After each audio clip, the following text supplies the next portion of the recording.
I don't know when the shift happened. It wasn't one moment, not one argument, not one misunderstanding.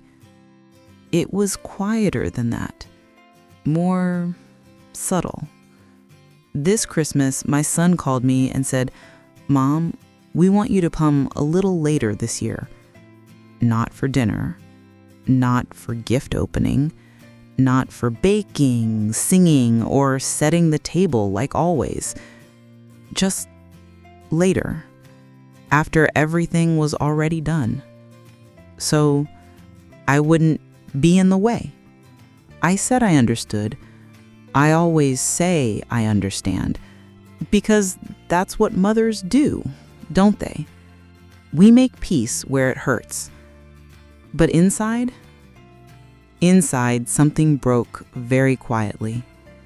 And I didn't tell a soul, not even myself. Tell me something, if you're willing to be honest with yourself. Have you ever loved someone so deeply that their distance hurt more than any words ever could? Just distance. No cruelty, no yelling, just absence. The kind that makes you feel invisible in a room you used to belong to. My name is Helen. I am 68 years old, and I raised my son myself. Just me and him against the world. I worked 2 jobs, 3 winters without heat, and more nights than I can count where soup was water and hope was seasoning. And he was worth every second. When he took his first steps, I remember thinking, God, let him never walk away from me. I didn't say it out loud, but I remember thinking it. I didn't know I was praying to something that doesn't take requests. The first time I met the woman he would marry, I thought she was kind, not warm, not cold, just unsure of her place. And I understood that. Truly, I did. Becoming part of someone else's history isn't an easy thing, but somewhere along the way, something changed. Not dramatically. No shouting, no slammed doors, just the slow rearranging of chairs at the table of our lives. I became a visitor in a life I built, brick by brick, sacrifice by sacrifice. Maybe you know that feeling too, when your child's home still smells familiar, but suddenly, somehow, you don't know where you're supposed to stand. This Christmas was the first time I felt like I needed permission to love my own son.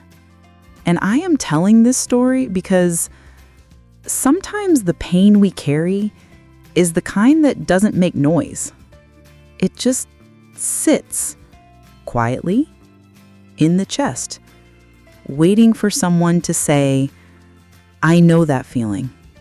So, if you're here, if you're listening, if something in your heart just leaned a little forward, stay.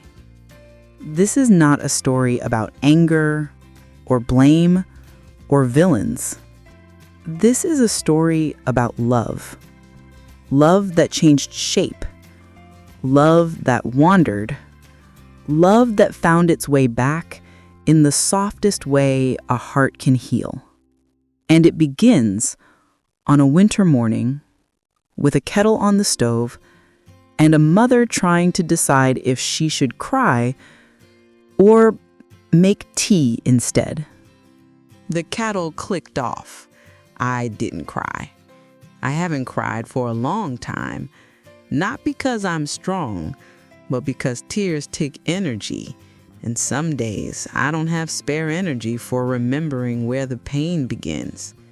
So I made my tea, the same way I've made it for 40 years. 1 spoon of leaves, a little honey, and a moment to breathe before drinking. Habit is a kind of survival. I raised my son Daniel in a small house with peeling paint and laughter that could drown out any storm life brought in. He was a boy who laughed with his whole body. When he ran, the world felt lighter. When he hugged me, it was like the room exhaled. Someone once told me, children don't remember what you bought them. They remember how you made them feel. And I made sure he felt safe, even when I wasn't. His father left before his first birthday. Sometimes I think that was a blessing. Sometimes I think it was the wound we both learned to hide behind our smiles. I worked days at the diner and nights mending clothes if my hands weren't too tired. Daniel would sit on the kitchen floor, coloring in the corner, feet swinging, telling me his dreams like they were already real. "I'll take care of you when I'm grown, Mom." He used to say that, not in a dramatic way, just like it was a fact of the world, like gravity, like sunrise. And I believed him, not because he owed me anything, but because we belonged to each other. This is where I ask you something. Have you ever looked back at a memory and realized it was the happiest version of yourself and you didn't even know it then? Like, I remember the winter he was 11. We only had enough money for one proper coat. So I told him mine was warm enough and that I preferred scarves. He knew I was lying. Children always know the truth we try to hide. 2 days later, he walked home from school with a coat too big for him. Someone had given it to him. Or maybe he traded something. He didn't say. He just smiled and said, "Now we're both warm." I don't think I've ever felt love so pure, so unfiltered, so free of pride or fear or rules. I held him that night, longer than usual. Sometimes I wonder, when did the world stop being us?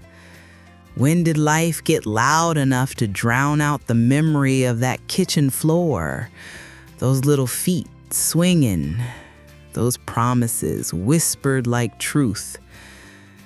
I think the answer isn't in a single moment. It's in 1,000 small ones we didn't notice. A job that demanded too much, a city that changed him, a love that asked him to choose between the life he came from and the life he was trying to build. And I don't blame him. I don't blame anyone. But love that once lived in the same heart can learn to live in two houses. And sometimes it forgets the way home. I met her on a spring afternoon. Her name was Emily. Small hands, careful eyes. The kind of person who measures her words before allowing them into the world. She shook my hand politely, smiled kindly, and I remember thinking, she is not unkind, she is simply unsure. Some people bloom slowly. Some people bloom quietly. Some people bloom only when they know they are safe. I tried to make her feel safe. I really did. I asked questions, soft ones, not the kind that pry, the kind that say, "I want to know you." But I noticed something. Every time I spoke, she would look at my son before she answered, like she was checking if her response would be approved. I thought she didn't like me. I did. But now, looking back, I think she was just afraid. Afraid of not being enough. Afraid of being compared. Afraid of stepping into a story that was written before she arrived. You see, I didn't just lose my son when he married. She stepped into a bond she didn't know how to touch. And I stepped into a home where love had to fit into smaller rooms. Things didn't break all at once. They rarely do. It started with little things. A shorter phone call, a missed Sunday lunch, a "we'll come next weekend" that softly turned into maybe another time. No arguments, no cold words, just the quiet rearranging of affection. Tell me something. Have you ever stood in a room that used to feel like home and suddenly realized you didn't know where to put your hands? That was me. Every visit, every holiday, every moment that should have felt familiar. I started to bring smaller gifts. Speak softer. Stay shorter. Leave sooner. Not because they'd ask me to, but because I didn't want to be a burden. That's the thing about mothers. We shrink ourselves so the people we love don't feel crowded. But shrinking hurts. Quietly, slowly, faithfully. One evening, after dinner, I stood at the sink, washing dishes. Emily came to help. We didn't speak for a while, just the sound of water and plates. Then she said, soft and nervous, "Your son loves you more than anyone." And I smiled, but the smile didn't stay, because the sentence that wasn't spoken was louder. But I don't know where I fit in that. And I didn't know how to help her. So I said the wrong thing. The thing I thought was loving, the thing I didn't realize could wound. I said, "Oh, he and we've always been close." Simple words. But sometimes simple words have heavy shadows. Her face fell. Just a little. Not enough to call attention to. Just enough to change something. She dried her hands, said goodnight, and I watched her walk away with shoulders carrying something heavy that I had never meant to give her. Sometimes, heartbreak is not one big event. Sometimes it's a conversation in a kitchen. No one remembers, but your heart never forgets. 68 years old, American women. After that night, in the kitchen, nothing obvious changed. No harsh words, no slam doors, no clear moment where love ended. Just a soft rearranging of closeness. They stopped calling every evening, then every week, then only when there was something to discuss, a schedule, a birthday, a bill, not us. Not, "How are you really?" Not, "Tell me about your day." Just updates. I tried not to take it personally. I really did. But small distances become long roads when no one walks towards you. My son didn't stop loving me. I know that. I know that as surely as I know my own name. But love can get busy or quiet or tired. Sometimes love becomes something you assume is understood, so you forget to show it. One Sunday, I arrived at their home with a bag of fresh rolls and the old Christmas tablecloth Daniel loved when he was little. The one with dancing cardinals and tiny embroidered pine cones. I let myself in because I used to be able to, and the house felt different. Not messy, not chaotic, just arranged in a way that didn't include me anymore. There were new frames on the mantle, new holiday ornaments, new memories forming, ones I wasn't in. Emily came downstairs, surprised to see me. "Oh, I thought we agreed you'd come next week." She said it gently. She wasn't cruel, but her words landed in a place in me I didn't know still held a bruise. I folded the tablecloth back into my bag. "I must have mixed the dates," I said. We both pretended. We both acted like that didn't hurt. But the truth? That was the first time I felt like a guest in the life I built with my own hands. The distance that followed wasn't dramatic, just quieter invitations, shorter conversations, more polite smiles. You know the kind.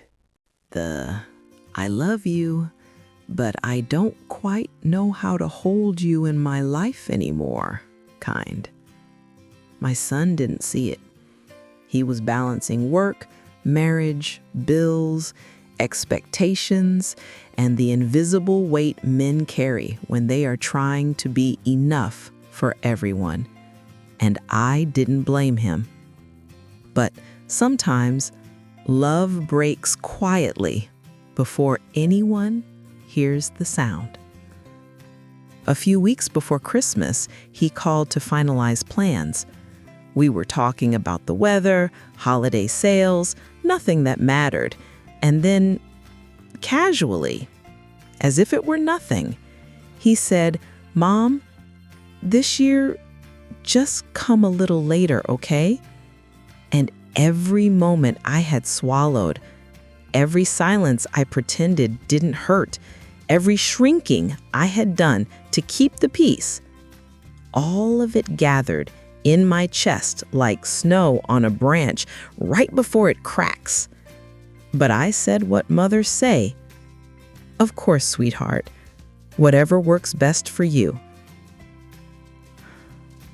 We learn to break quietly, don't we? Christmas morning came, the kind of cold that makes the world feel paused. I made coffee. I set out 2 mugs, one for me and one for the memory of the boy who used to run into the kitchen barefoot to see if Santa had come yet. Old habits don't leave easily. I wrapped my scarf, put on my coat, and took the bus. I used to drive everywhere, but this year, the world felt too heavy for steering wheels. The bus was quiet, frost on the window, my reflection looking back at me. Older than I remembered, more tired than I ever admitted. I watched the city move past me. Lights, wreaths, windows glowing warm from inside, families gathering, music playing. And I felt like I was traveling through Christmas, not into it.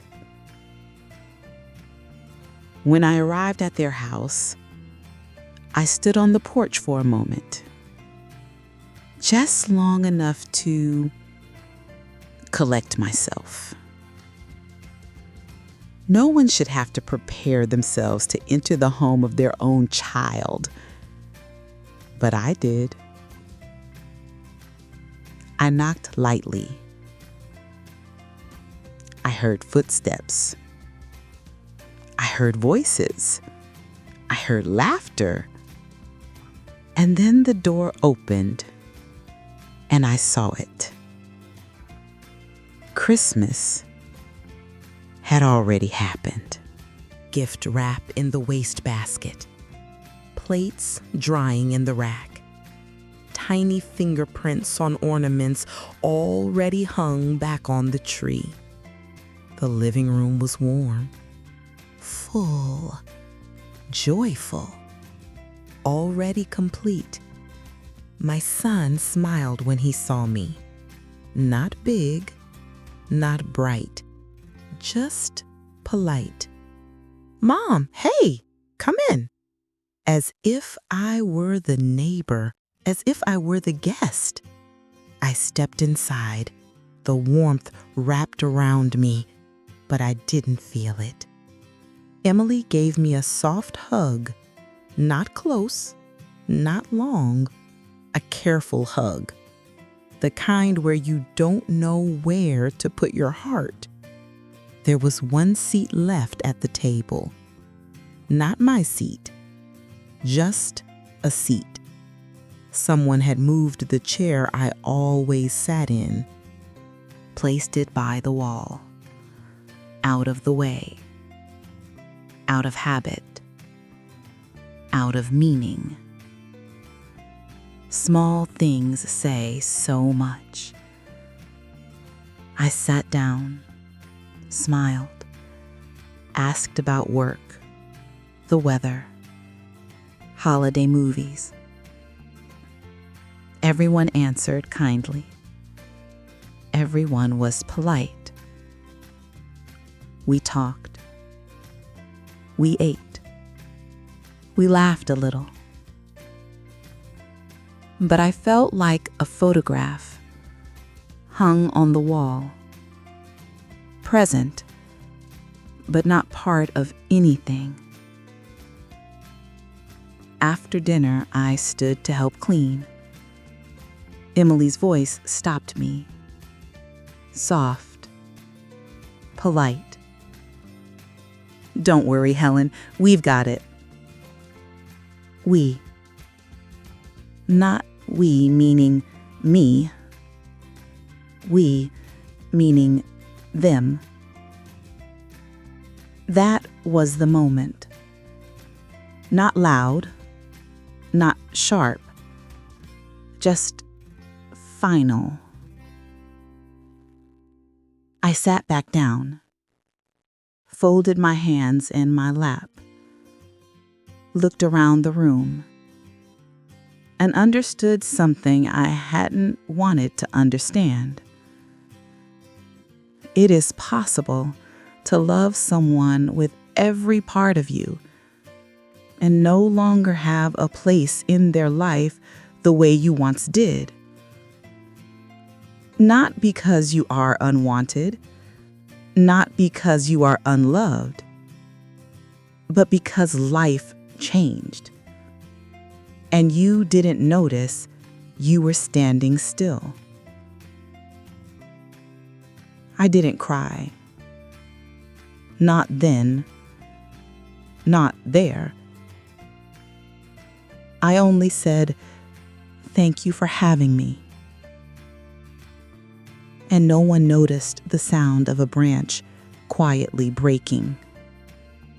I left a little early, said I was tired, said I had some things to finish at home.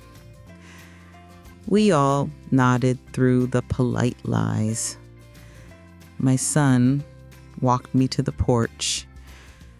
The cold air felt more honest than anything that had been spoken that evening. He hugged me, not tightly, not long, just enough. And then he slipped something into my hand, a small box, wrapped softly, carefully. "Nobody wanted to open gifts without you," he said. And there it was, the first crack of warmth through all the quiet distance. I waited until I got home to open it. I set the box on the kitchen table, turned on one lamp. The house felt big, too big. Silence can be loud if you're not expecting it.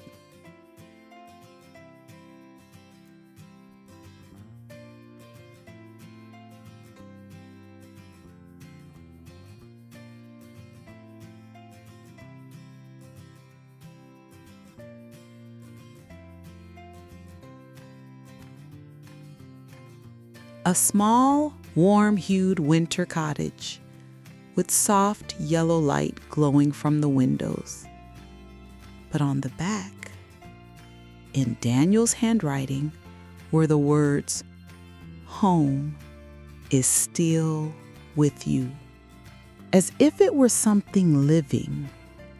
And for the first time all day, I let myself cry. Not loudly, not desperately, just tears that had been waiting for somewhere safe to land.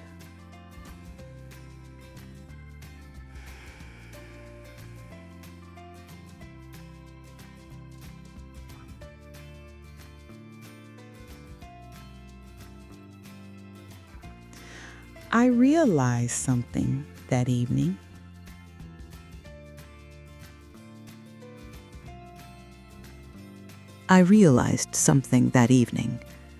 Something small, something important.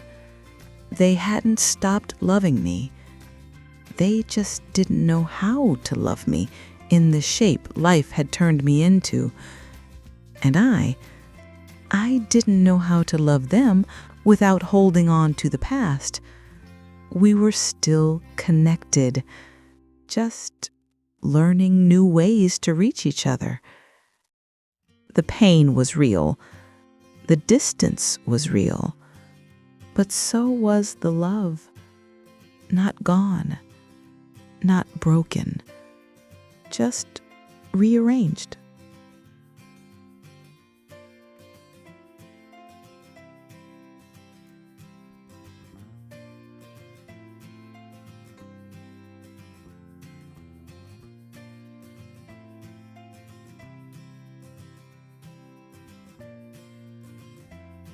The next morning was quiet. Not sad, not heavy, just quiet. The way snowfall is quiet when the world has nowhere to be. I made tea again, 2 cups. Habit is harder to break than hearts. I sat at the kitchen table with the ornament in front of me, the little cottage, the warm light in its windows. Home is still with you. I traced the words with my thumb, slowly, as if they were something sacred. Something inside me shifted, just a little. Not a full healing, not a miracle, just a breath, a loosening, a softening. I realized I had been waiting for love to look the way it used to. Warm hands on small shoulders, shared laughter in tiny kitchens, promises made at bedtime. But love had changed, and I hadn't changed with it. My son didn't stop needing me. He just needed me differently. Not as the center of his world, but as a quiet part of it. A steady light, not the sun. Maybe the lamp left on in the window for when he needs to come home.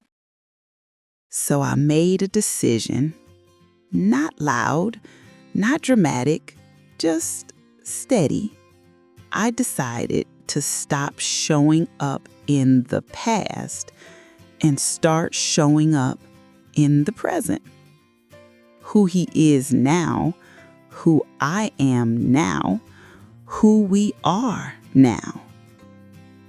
I picked up the phone, not to call, just to hold.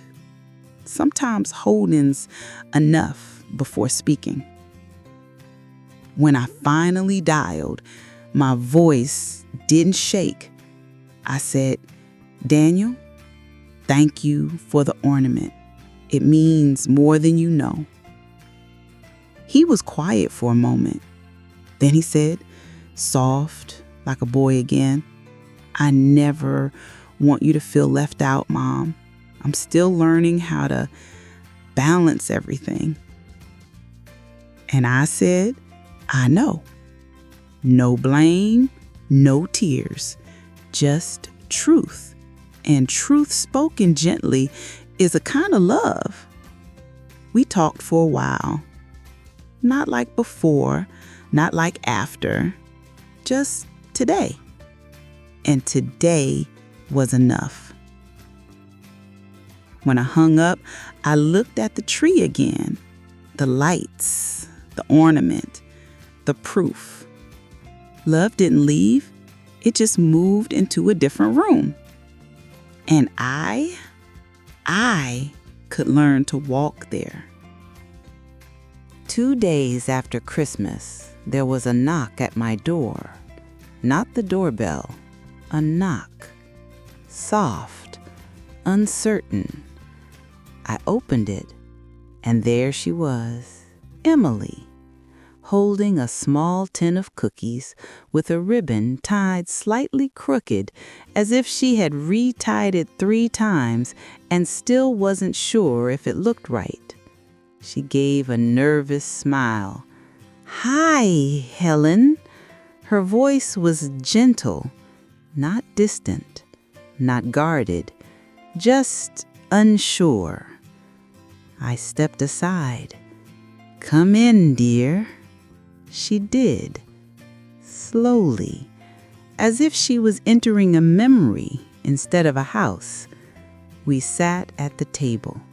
The same table where I once helped my son with school projects and scraped knees and broken-hearted teenage nights. Except now, it was 2 women trying to understand how to share the same love without stepping on each other's shadows. She placed the tin in front of me. "I baked these," she said. No explanation, no holiday label. Just effort, soft, quiet, earnest. I opened the tin. Sugar cookies, not too sweet, edges a little uneven, made by hand, made with thought, made for me. We didn't talk about Christmas. We didn't talk about the awkwardness. We didn't talk about the distance. We talked about small things, the weather, a book she was reading, a new handmade candle she'd discovered, things that didn't break anything open, but didn't close anything either. Then, very softly, she placed her hands around her warm mug and said, "I didn't know how to fit into your family. I wasn't trying to replace you. I just didn't know how to stand next to you." Her voice did not tremble, but her heart did. I could hear it. I could feel it. And something old in me softened. Not broke, not melted, softened. I nodded. I didn't know how to let go of the old version of love, I said. Not accusing, not apologizing, just truth meeting truth. We sat in silence, not uncomfortable, just full, like we were finally sitting in the same room at the same time in the same life. Before she left, she stood at the door and looked at me in a way she never had before. Not as competition, not as threat, not as intruder, but as someone who wanted there to be enough space for both of us. She said quietly, "We can try again, if you want to." And I smiled, a real one, soft, steady. "I'd like that." She nodded. Relief softened her shoulders. And when she stepped out into the cold, I suddenly realized love doesn't return all at once. It returns in tiny, brave invitations. And this was one of them. A few evenings later, my phone rang. Not a text, not a quick check-in, a call. I answered, trying not to let my heart show how quickly it stood up. "Hi, Mom." His voice was soft, tired, human. Not the polite tone, not the rushed tone. Just my son, Daniel. We talked about nothing for a moment. The weather, the leftover food, how tired everyone gets after holidays. And then there was the kind of silence where the truth waits. He exhaled, not loudly, but like someone who has been holding something for years. "Mom." His voice cracked just a little. "I never wanted you to feel replaced." I didn't speak. Not because I didn't have words, but because sometimes silence makes room for honesty to finish forming. He continued, "When I started my own life, I didn't know how to keep all the pieces together. Work, marriage, bills, time. Everyone says you figure it out, but I didn't." His voice broke again, and I heard something I hadn't heard in years. A boy. My boy. Inside the man. He continued. "And Emily, she was scared. She thought you and I had this bond she could never be part of. And I didn't know how to show her there was room for all of us." I nodded, even though he couldn't see it, because I understood. Not just in my mind, but in my bones. "I'm still learning, Mom." His voice was barely a whisper. "I'm trying." And I smiled. Not a sad smile, not a hopeful one, a real one, because trying is love, even when it's messy, even when it's quiet, even when it's late.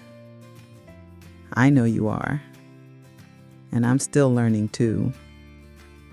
We didn't fix everything in that conversation. Love rarely fixes in one moment, but something shifted back into place. Not the way it was, but the way it could be. A stronger way. A grown way. A way with room for all of us. When we hung up, I didn't cry out of hurt.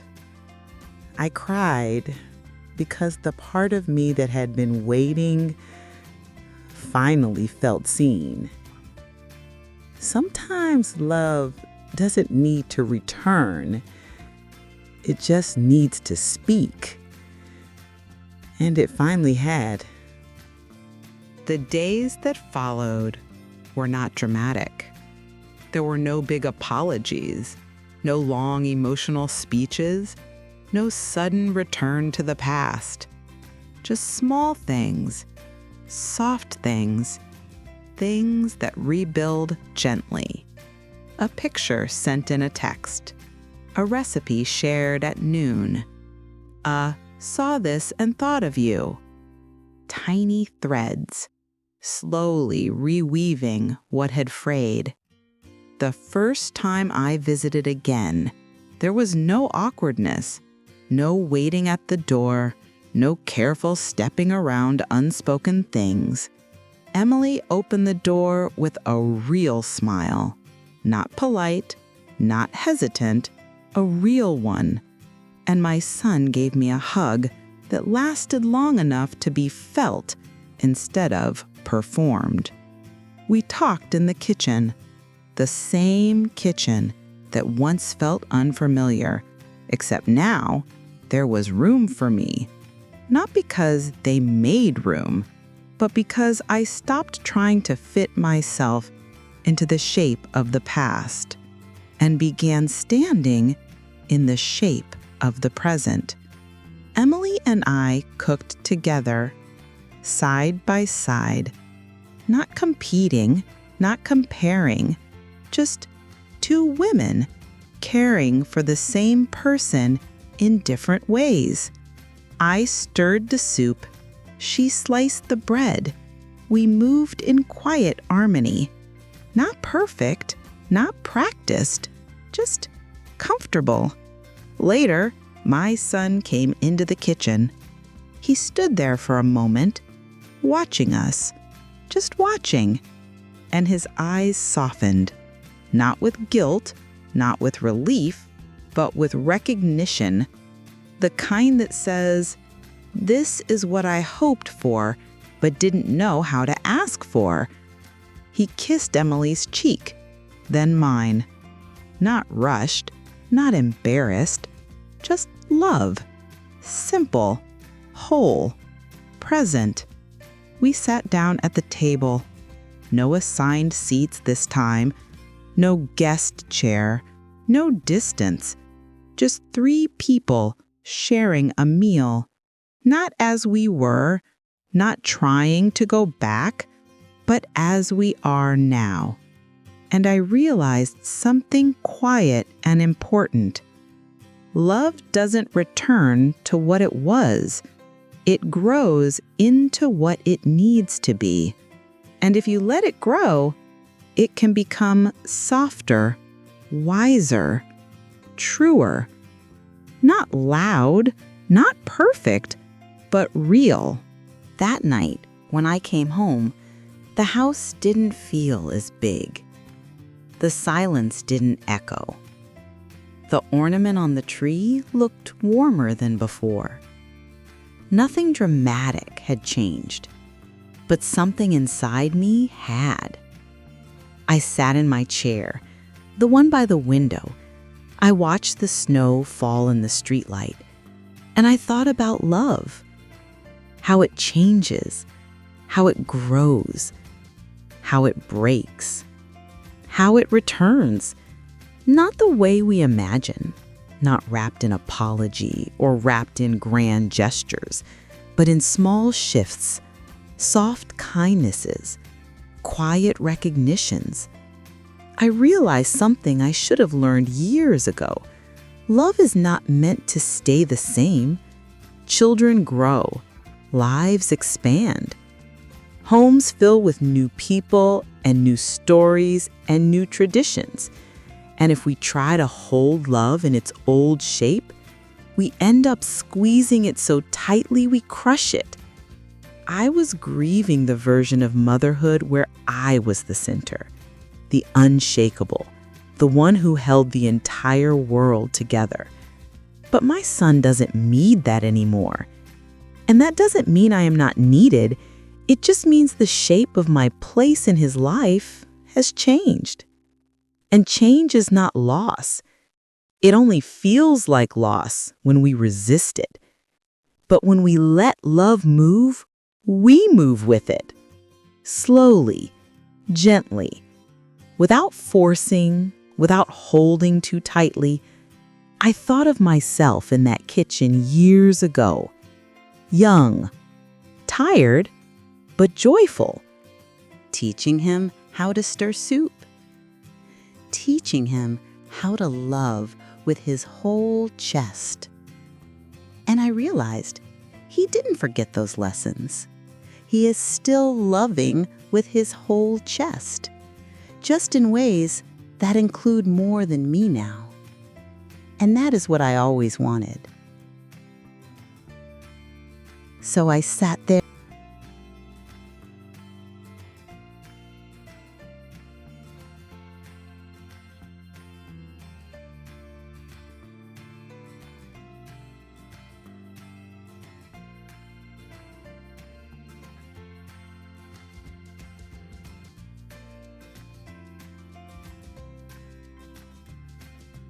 The next week, I went to the market, not for anything special, just groceries, bread, apples, tea, the small things that keep a life going.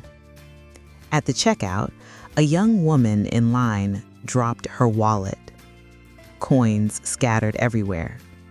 She knelt down quickly, apologizing under her breath, face flushed with embarrassment. And without thinking, I knelt down with her. No hesitation, no thought, just kindness moving on its own. We gathered the coins together. She sighed. Relieved, she said softly. Thank you. I always feel like I'm in someone's way. And something in my chest stirred. Not pain, recognition. I touched her hand gently and said, "You're not in anyone's way. You just haven't found your place to stand yet." Her eyes filled, not with tears of sadness, but with something like being seen. And in that moment, I realized something. The love I felt like I'd lost had not gone to waste. It had simply outgrown its original shape. My mothering did not end when my son needed me less. It simply widened. It stretched. It made room for others, for strangers, for new lives crossing mine for a single moment. When I got home, I lit a candle. Not for memory, not for grief, but for continuing. Life does not stop when love changes. Love does not stop when roles shift. We simply grow into the next version of ourselves. And I began to make a list, not of gifts, not of chores, but of the people in my life I wanted to offer softness to. My neighbor who lives alone, the young teller at the bank who always looks tired, the old couple on the bus who hold hands like promises, the child downstairs who plays piano after school. Not because I was replacing anything, not because I was filling a void, but because love that is not given has nowhere to go. And my love has always needed somewhere to go. I was not losing a family. I was learning how to share my heart without asking it to stay in one shape forever. And that felt like the beginning of something gentle and beautifully new. Weeks passed. Snow melted from the sidewalks, but stayed on the roofs, like winter was reluctant to leave entirely. Life moved, but not fast, just enough. I kept living my days, tea, warm sweaters, bus rides, small kindnesses given to strangers who didn't realize they needed them. And then, one afternoon in early January, there was a knock at my door. Not soft, not hesitant, a familiar knock. My sons.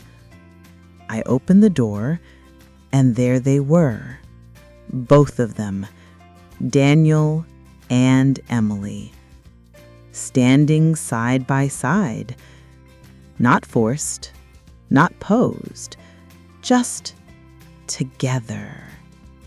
He was holding a grocery bag. She was holding a vase of flowers. My son smiled, not polite, not careful, not tired, just my boy. "Mom," he said, "we were wondering if we could have dinner here tonight." No occasion, no holiday, no schedule, just dinner. Together. I blinked, surprised, moved, but I nodded. Of course I nodded. "Come in," I said. And they did. Not like guests, like home. Emily placed the flowers on the table. Yellow ones, warm ones, hope-colored ones.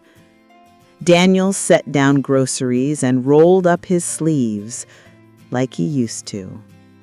And in the smallest, gentlest voice, he said, "Teach me how to make your soup again, Mom." My heart, my whole heart, remembered how to beat without breaking. We cooked together, all three of us.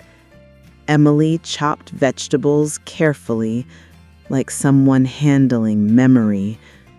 Daniel stirred the broth, smiling to himself, like a child remembering the wonder of something familiar. And I moved around the kitchen, not as an outsider, not as a shadow, but a piece of the room that was always meant to be there. When we sat down to eat, something unspoken shifted into place. No one said, "We're fixing things now." No one said, "We're starting over." We didn't need to. Love doesn't announce its return. It just sits down at your table and eats with you. After dinner, we didn't rush to clean. We lingered, talked softly, laughed a little. And then Emily did something small, so small, but it held the entire meaning of things. She reached across the table and touched my hand, warm, steady, present. She didn't say anything. She didn't need to. I understood, and I gave her hand a gentle squeeze back. Before they left, Daniel hugged me. But this time, it was a real hug. The kind that holds years instead of seconds. He didn't say, "I'm sorry." He didn't say, "I love you." He didn't have to. The hug said it. The visit said it. The dinner said it. We were finding each other again, not as what we were, but as who we are now. And that was enough. Time didn't suddenly become perfect after that night. We didn't return to the past. We didn't try to. And that was the difference. We let love take its new shape. We let it breathe. We let it grow. There were still days when I missed the little boy with scraped knees and pockets full of pebbles and a laugh that filled every room. But now, I could see the man he had become without grieving the boy he once was. And that felt like healing. Emily and I found our own rhythm. Slow, natural, without forcing. Some days we texted, some days we didn't. Some days we sat together quietly, both reading, both content. And in those moments, I realized something important. She never wanted to replace me. She only wanted to belong, too. Once I stopped guarding my place, there was room for her to stand beside me. Not behind, not instead of, beside. Love doesn't shrink when shared. It expands. We just forget that when we're afraid of losing what we love. And my son, he didn't change overnight, but he became more intentional. He called just to talk. He asked how I was. He told me about things that mattered, not out of obligation, out of connection. The connection that had always been there, just quieter for a while. I found myself laughing again, not politely, not carefully, but freely. I found myself cooking again, not for memory, for today. I found myself loving again, not holding on to the past, but holding the present gently in my hands. And slowly, I learned that love does not disappear when it changes form. It simply folds itself into new places in the heart, where it can rest, where it can live, where it can breathe. This love is softer, quieter, wiser. It doesn't cling. It doesn't beg. It simply is. And that is enough. I used to believe that love, once changed, was love lost.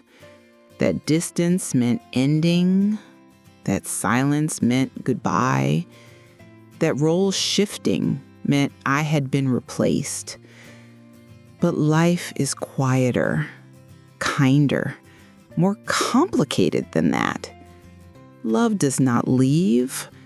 It simply learns new ways to stay. We do not stop being mothers when our children grow up.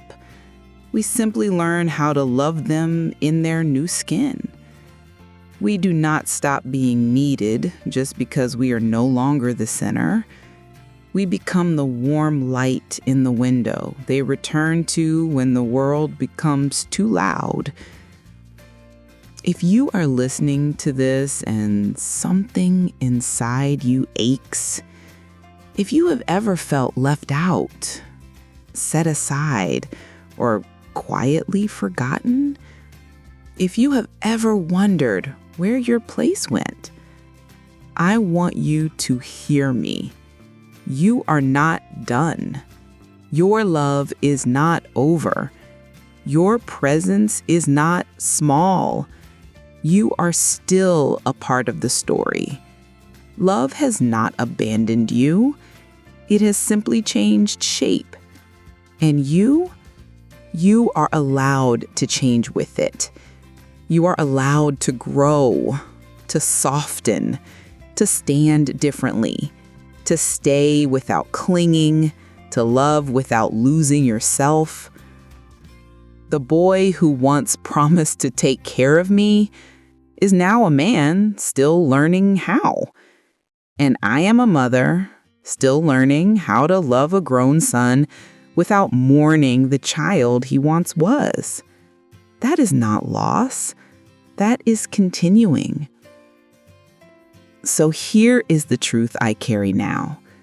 Nothing we love is ever truly lost. Not the memories, not the tenderness, not the bond. Love may move, love may stretch, love may change shape, but it does not disappear. It simply finds the form it needs to keep going. And so do we.